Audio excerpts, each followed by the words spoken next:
Hello everyone, welcome back. तो पिछली video में हमने सेकंड नॉर्मल फॉर्म बता देखा था। अभी आज जो हम पढ़ने वाले हैं वो हमारा थर्ड नॉर्मल फॉर्म है। इससे पहले जैसे उसमें हमने पार्शियल डिपेंडेंसी की बात करी थी, यहाँ पे एक हमारे पास ट्रांजिटिव डिपेंडेंसी होती है। ट्रांजिटिव डिपेंडेंसी क्या होती है कि मैंने एक केस बताया था थर्ड नॉर्मल फॉर्म के टाइम पे वहाँ पे कि अगर हमारे पास कोई टेबल है वो थर्ड नॉर्मल फॉर्म में है या नहीं, उसके लिए उसको दो चीज़ें सेटिस्फाई करनी पड़ेगी। पहली चीज़ थी हमारी कि ये टेबल जो पहले से ही सेकेंड नॉर्मल फॉर्म में होना चाहिए, ठीक है। ये पहला सेटिस्फाई करना है। और सेकंड हमारे पास ऐसा मैंने बताया था कि अगर मान लो कि कोई भी नॉन की एट्रीब्यूट है, ठीक है, उसका अगर हम किसी नॉन की एट्रीब्यूट के साथ डिपेंडेंसी करते हैं तो ये हमारा थर्ड नॉर्मल फॉर्म में नहीं होगा, है ना।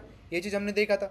तो हमें इसी चीज़ को हटाना है। तो इसको हम अगर दूसरे वर्ड में कहें तो हम ये कहेंगे कि हम यहाँ पे कोई भी ट्रांजिटिव डिपेंडेंसी नहीं होनी चाहिए। इसको हम ट्रांजिटिव डिपेंडेंसी बोलते हैं। तो ये इसके लिए क्या करना है, या तो हमारे पास अगर ऐसी कोई चीज़ होगी तो हमें क्या करना पड़ेगा, या तो हम इसको की बना देंगे, है ना, कि हमारा लेफ्ट साइड जो भी डिपेंडेंसी होगी हमारे डायरेक्ट प्राइमरी की या फिर जो भी कैंडिडेट की बोल लो उसके ऊपर होगी। या फिर सेकंड चीज़ हमारे पास कि ये जो है ये नॉन की एट्रीब्यूट है ना, यहाँ पे कोई की एट्रीब्यूट होना चाहिए।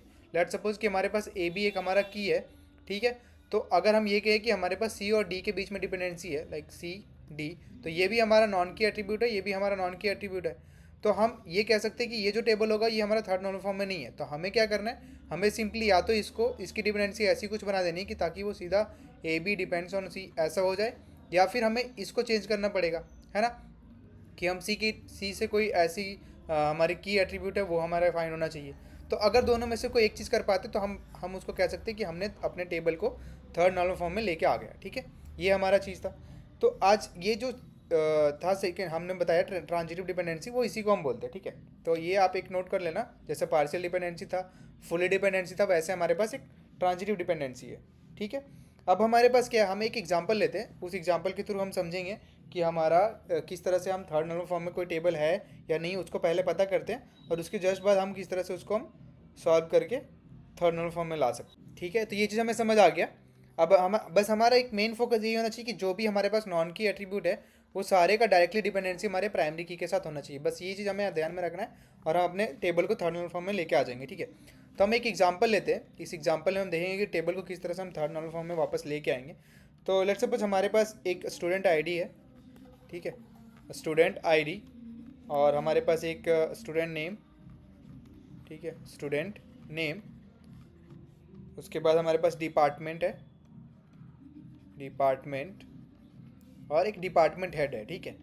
ये हमने इस तरह से डिज़ाइन किया ताकि आपको समझ में आए कि हम कहाँ पे ये डिपेंडेंसी कैसे वर्क कर रही है। तो लेट्स सपोज मेरे पास एक स्टूडेंट है 101 और एक और स्टूडेंट है 102 एंड 103, ठीक है। ये तीन स्टूडेंट है। इसका नेम जो है वो एलिस है, ठीक है, ये बॉब, और ये हमारा चार्ली, ठीक है। अब ये तीन अलग अलग स्टूडेंट हमारे पास है। ये इसका जो है वो हमारे पास कंप्यूटर इंजीनियर डिपार्टमेंट है, ठीक है। लेट्स सपोज कंप्यूटर लिखते हैं इसको हम। ऐसे ही हमारे पास एक मैकेनिकल का है, मैकेनिकल का, और फिर ये भी हमारा जो है वो कंप्यूटर का है, ठीक है। अब इसमें देखना ये है कि अब क्या करते हैं कि इस डिपार्टमेंट का हेड हम यहाँ पे लिखते हैं। लेट्स सपोज इस डिपार्टमेंट का हेड जो है वो डॉक्टर स्मिथ है, ठीक है। ऐसे ही हमारा जो इस डिपार्टमेंट का हेड है वो डॉक्टर जॉनसन है, ठीक है। और अब हमारा ये जो डिपार्टमेंट है ये भी हमारे कंप्यूटर का डिपार्टमेंट है, तो इसका मतलब ये भी क्या होगा, स्मिथ होगा। तो एक चीज़ तो हमें क्लियर समझ में आ गया कि हमने जैसे ही यहाँ पे डिपार्टमेंट देखा तो हम बता सकते हैं कि इसका हेड कौन है ना। जैसे यहाँ पे हमारे पास सेकेंड टाइम जब कंप्यूटर आया तो हमें पता है कि यहाँ पे कंप्यूटर का हेड डॉक्टर स्मिथ था, तो यहाँ पे भी डॉक्टर स्मिथ ही होगा, है ना। तो ये चीज़ हमें यहाँ पे क्लियर समझ में आती है जब हम देखते हैं कि डिपेंडेंसी किस में किस पे है, ठीक है, कोई दिक्कत नहीं। तो यहाँ पे देखो, आप अगर देखोगे तो हमारे पास यहाँ पे डिपार्टमेंट जो, और इसके अंदर हमारी प्राइमरी की क्या हो जाएगी, जो हम जिससे हम सारी चीज़ें पता कर सकते हैं वो हमारी स्टूडेंट आईडी होगी, ऑब्वियस सी बात है। तो हमारी यहाँ पे प्राइमरी की जो है, ठीक है, ये हमारी जो प्राइमरी की होगी, ये हमारी प्राइमरी की क्या है, हमारी प्राइमरी की है स्टूडेंट आईडी, ठीक है। ये चीज़ यहाँ पे क्लियर होगी। तो हमारी प्राइमरी की के थ्रू हम सब कुछ निकाल सकते थे। अब हम यहाँ पे देखें तो हमारी एक डिपेंडेंसी है, क्या डिपेंडेंसी, डिपार्टमेंट जो है उसके थ्रू हम डिपार्टमेंट हेड पता कर रहे हैं, है ना। तो ये एक टेबल है जिसके अंदर ये हमारी एक नॉन की एट्रीब्यूट है, ठीक है। ये हमारी नॉन की, ये भी हमारी नॉन की है, और ये भी हमारी नॉन की है। तो दोनों के अंदर हमारी यहाँ पे डिपेंडेंसी दिख रही है। इसका मतलब हम कह सकते हैं कि ये जो हमारी है वो हमारी थर्ड नॉर्मल फॉर्म नहीं है, जबकि ये सेकेंड नॉर्मल फॉर्म में है, क्योंकि यहाँ पे कोई भी पार्शियल डिपेंडेंसी नहीं है। अगर हम इसका प्रॉपर सबसेट निकालें तो इसका प्रॉपर सबसेट तो कोई है ही नहीं। तो इसलिए हम कह सकते हैं कि हम यहाँ पे कोई भी पार्शियल डिपेंडेंसी नहीं, यहाँ पे हमारे पास ट्रांजिटिव डिपेंडेंसी है कि हमारा नॉन की एट्रीब्यूट जो है वो नॉन की एट्रीब्यूट पे डिपेंडेंट है, ठीक है, ये चीज़ यहाँ से क्लियर हुई।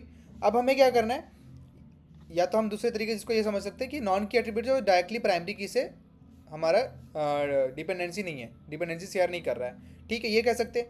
तो इस केस में हम ये बोल सकते हैं कि हमारा जो ये टेबल है वो थर्ड नॉर्मल फॉर्म में नहीं है। अब हम इसे कैसे लाएंगे, हमें पता है थर्ड नॉर्मल फॉर्म में कैसे लाते हैं, टेबल को हम डिकम्पोज करेंगे, है ना।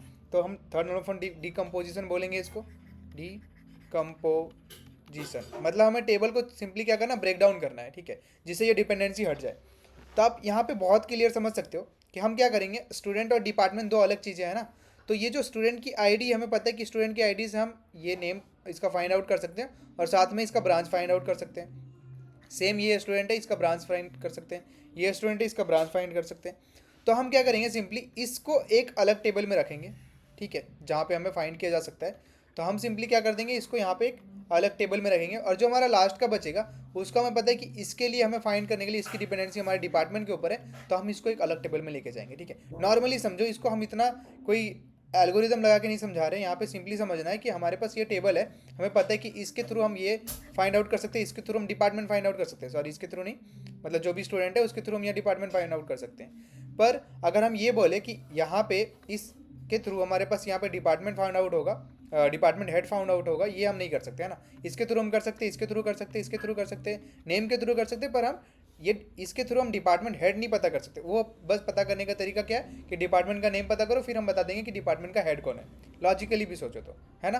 किसी भी डिपार्टमेंट की अगर हम टीचर की बात करें, हम बोलते हैं अच्छा कंप्यूटर के टीचर का इसका हेड का नाम वो है ना। तो हम सिंपली डिपार्टमेंट के थ्रू पता करते हैं, हम ये नहीं बोल सकते कि ये स्टूडेंट है, इसका डिपार्टमेंट का हेड ये हो। पहले तो स्टूडेंट का डिपार्टमेंट पता हो तब तो उसके लिए क्या करेंगे, हम उसको एक अलग टेबल में लेके जाएंगे। तो सबसे पहला काम हमारा यही हो गया कि हमारे जो फर्स्ट टेबल डिज़ाइन होगी, ये हमारी फर्स्ट टेबल है, ठीक है, फर्स्ट टेबल। इसमें हमारा क्या होगा, इसमें होगा स्टूडेंट आईडी, ठीक है, स्टूडेंट आईडी, साथ में हमारे पास होगा स्टूडेंट नेम, ये हमने दो चीज़ें डाली, स्टूडेंट आईडी, स्टूडेंट नेम, और हमारे पास होगी एक डिपार्टमेंट, ठीक है। तो हमने तीन अलग अलग चीज़ें डाल दिया। अब ये तीन चीज़ों का क्या करना है हमें, यहाँ पे सेम चीज़ें होगी। अगर हमारा स्टूडेंट 101 है, 102 है और 103 है, इसका स्टूडेंट नेम हमें पता है एलिस था, ठीक है, ये हमारा बॉब है और ये हमारा जॉनसन, सॉरी चार्ली, है ना। तो ये हमारा तीन अलग अलग स्टूडेंट है। इसका डिपार्टमेंट क्या है, इसका डिपार्टमेंट हमें पता है कंप्यूटर था, इसका डिपार्टमेंट हमारा मैकेनिकल है और इसका डिपार्टमेंट भी हमारा कंप्यूटर है। तो हमारे पास तीन स्टूडेंट मिल गए। अब ये एक टेबल बन गई। अब हमारी सेकेंड टेबल जो बनेगी, ये हमारा सेकेंड टेबल के अंदर क्या होगा, वो डिपार्टमेंट टेबल होगा, जिसके अंदर हमारे पास डिपार्टमेंट नेम होगा, डिपार्टमेंट नेम, और या फिर डिपार्टमेंट था ना, बस डिपार्टमेंट नेम और या डिपार्टमेंट कह लो, ठीक है, और हमारे पास डिपार्टमेंट हेडर, डिपार्टमेंट हेड, ठीक है। तो ये हमारे पास डिपार्टमेंट नेम, मान लो कि हमारे पास कंप्यूटर है, तो कंप्यूटर का हेड हमें पता है क्या है, डॉक्टर स्मिथ है, तो हम यहाँ पे डॉक्टर स्मिथ लिखेंगे, ठीक है, कोई दिक्कत नहीं। फिर हमारे पास अगर यहाँ पे मैकेनिकल है, मैकेनिकल, तो हमारे पास पता है हमारा डॉक्टर जॉनसन, ठीक है। तो ये यहाँ पे देखो अब कितना क्लियर हो गया कि हम यहाँ पे देख के ही बता सकते हैं कि हमारे पास कि ये एक सेपरेट टेबल बन गया। हम यहाँ से पता कर लेंगे कि कोई भी स्टूडेंट है वो किस डिपार्टमेंट में है, तो हम बताएंगे लेट सपोज कि हमारा बॉब है, वो कौन से डिपार्टमेंट में है, तो वो मैच करेंगे कि अच्छा ये स्टूडेंट आईडी ये है, इसका नाम बॉब है और ये हमारा मैकेनिकल के अंदर। अब हमें पता करना है मैकेनिकल का डिपार्टमेंट हेड कौन है, तो उसके लिए हम इस टेबल में जाएंगे, यहाँ पे पता करेंगे मैकेनिकल के करस्पॉन्डिंग में जो वैल्यू है वो हमारा डिपार्टमेंट का हेड है, तो हम यहाँ पे इससे जाकर के कॉन्टैक्ट कर सकते हैं। तो ये एक समझ लो आपने जो हमारा थर्ड नॉर्मल फॉर्म में नहीं था, अब वो थर्ड नॉर्मल फॉर्म में हो गया, क्योंकि यहाँ पे कोई भी डिपेंडेंसी ऐसी नहीं है। हम यहाँ पे 101 स्टूडेंट आईडी से पता कर सकते हैं कि उसका नेम क्या है, इसी से पता कर सकते हैं कि हमारा डिपार्टमेंट कौन है। डायरेक्टली डिपेंडेंसी यहाँ पे है, ये हमारी प्राइमरी की है इस टेबल के अंदर। तो ये हम बता सकते हैं कि डिपार्टमेंट के नेम से हम उसका डिपार्टमेंट का हेड जो है उसको हम पता कर सकते हैं। तो यहाँ पे डायरेक्टली डिपेंडेंसी बन गई ना, तो ये डायरेक्टली डिपेंडेंसी बताता ये है कि हमारा ये जो टेबल है वो हमारा टेबल थर्ड नॉर्मल फॉर्म के अंदर है, ठीक है। बस हमें यही फाइंड आउट करना था। तो आप यहाँ से एक समझ सकते हो कि यहाँ पे हमने एक नई चीज़ ये सीखी कि हमारे पास जो ट्रांजिटिव डिपेंडेंसी होती है वो क्या होती है, और हम किसी भी टेबल को थर्ड नॉर्मल फॉर्म में कैसे लेके आएंगे। तो हमने फर्स्ट नॉर्मल फॉर्म देख लिया, सेकंड नॉर्मल फॉर्म देख लिया, थर्ड नॉर्मल फॉर्म देख लिया। अब इसको आपको तीनों को कंबाइन करके एक प्रैक्टिस करना है, जिसमें आपको मान लो कि एक टेबल लेना है, ठीक है, आप कहीं से भी उठा सकते हो, नेट से ले लो, जहाँ से भी ले लो, एक टेबल लो, उसको ऐसा लो कि वो फर्स्ट नॉर्मल फॉर्म में ही ना हो, ठीक है, पहले से ही कि उसके अंदर मल्टी वैल्यूड हो, मल्टी वैल्यूड एट्रीब्यूट्स हो। तो पहले आप उसको रिमूव करोगे, फिर आप देखोगे कोई हमारे वहाँ पे पार्शियल डिपेंडेंसी है। अगर वहाँ पार्शियल डिपेंडेंसी इसका मतलब वो सेकेंड नॉर्मल फॉर्म में नहीं है। अगर मान लो पार्शियल डिपेंडेंसी वहाँ पे नहीं है और हमारा वो कोई ट्रांजिटिव डिपेंडेंसी है तो इसका मतलब सेकंड में तो है पर वो थर्ड में नहीं है, तो हम पहले थर्ड को रिमूव करेंगे, उसके बाद हम नेक्स्ट प्रोसेस में जाएंगे जो हम पढ़ने वाले हैं नेक्स्ट लेक्चर में। तो अभी के लिए आप इतना प्रैक्टिस करो, बाकी मिलते हैं नेक्स्ट वीडियो में। Thank you.